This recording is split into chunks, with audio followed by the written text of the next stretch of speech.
Hello, scholars, and welcome to grammar workout number 5. When we last left off in our infinite pursuit to improve our grammar, our capitalization, usage, punctuation, and spelling, we left off with this assessment, this paragraph.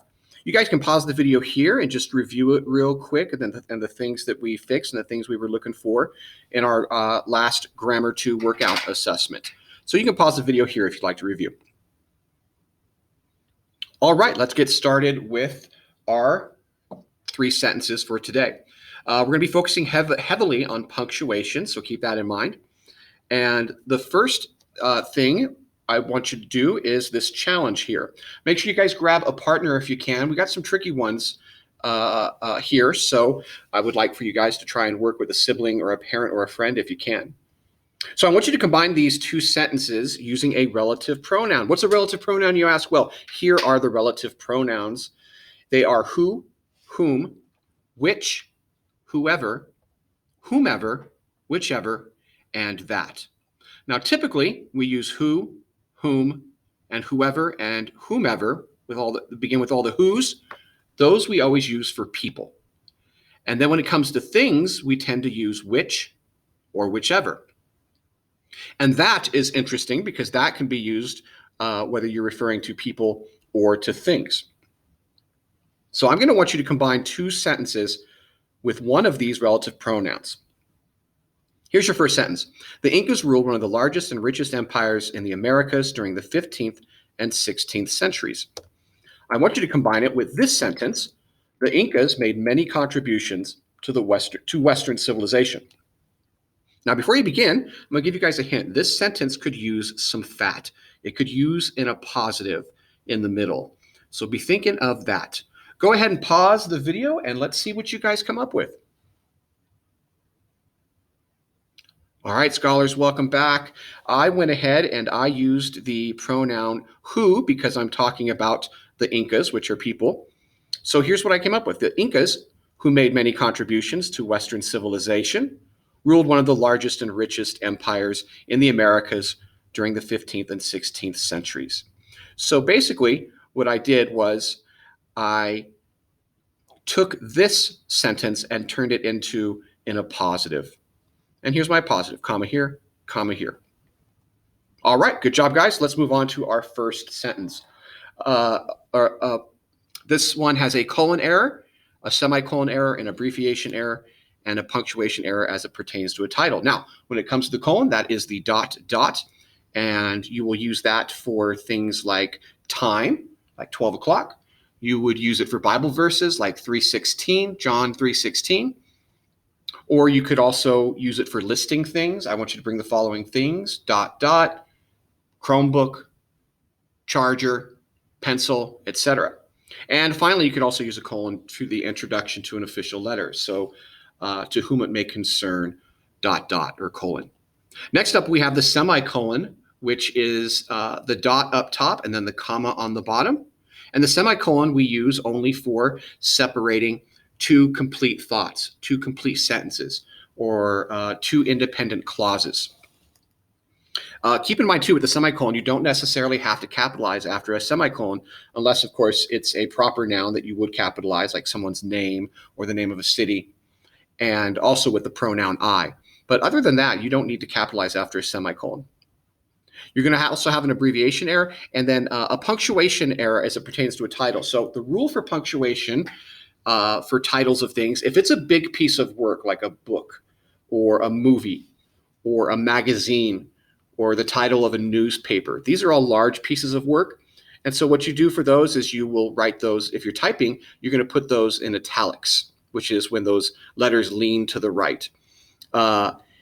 If you're handwriting, we don't tend to write in italics very easily, so you would just underline the title. And now that's for big pieces of work. If it's a smaller piece of work, like a song or a poem, those you will just simply put in quotation marks. All right, here you go, scholars. Here's your first sentence. She closed the book and looked at the clock, and she had finished reading The Elder Brothers at exactly 12 a.m. Grab a partner, and let's see how you can do on this one. All right, welcome back, scholars. Here's what you should have found. First, here's my semicolon. Notice I don't capitalize after it. And this is dividing two independent thoughts. She closed the book and looked at the clock. That's an independent thought. She had finished reading The Elder Brothers at exactly 12 a.m. So I can use this semicolon to separate these, to join these two independent thoughts together. Next up here is my title error. So this, it told me directly this is a book, so it's a larger piece. So I'm going to either write it in italics or I'm going to underline it. Next up, we have our colon error, and that was for time. And our abbreviation error required A dot M dot. And this final one works for the abbreviation and for the period. You don't have to put another dot here for the period. It's a twofer. All right, here's our last one. And this one's a little tricky, so take your time with this one. This one, you're looking for quotation marks. We have a hyphen error and punctuation error and a comma error. Here we go.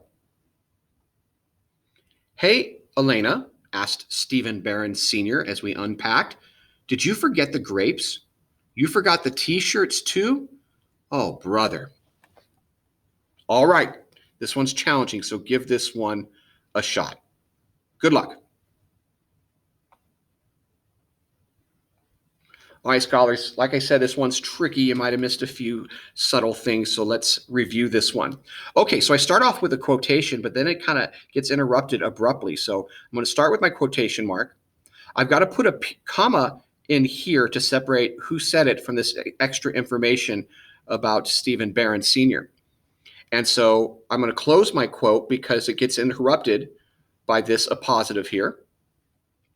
Now, Stephen Barron Sr., whenever someone has a title in their name, like junior, senior, PhD, that always has to be followed, needs to be separated, the name from the title with a comma. So another example would be Martin Luther King, comma, Jr., or Dr. Amy Oakes, comma, PhD.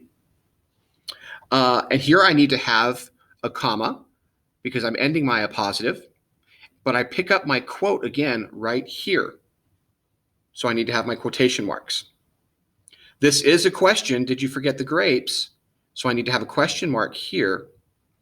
And now this is kind of tricky here. You could have used a hyphen or a comma. Whenever you're ending a sentence with to, which in this case means also, you need to separate it with a comma, or you could have used the hyphen as well. And then finally, one other end punctuation error, and this was kind of tricky too, because, period would be correct, but it seems like this person is exclaiming and that they're excited and frustrated. So it would be best, I think, to use the exclamation mark. And then you need to close your quote. And as always, as is often always the case, there's a few exceptions that we'll talk about later, but the end punctuation always goes inside of the quotation mark. All right, scholars, that's all that I have for you guys today. We had some tough ones. Hope you guys learned something and got something out of it. I will see you guys soon. You take care.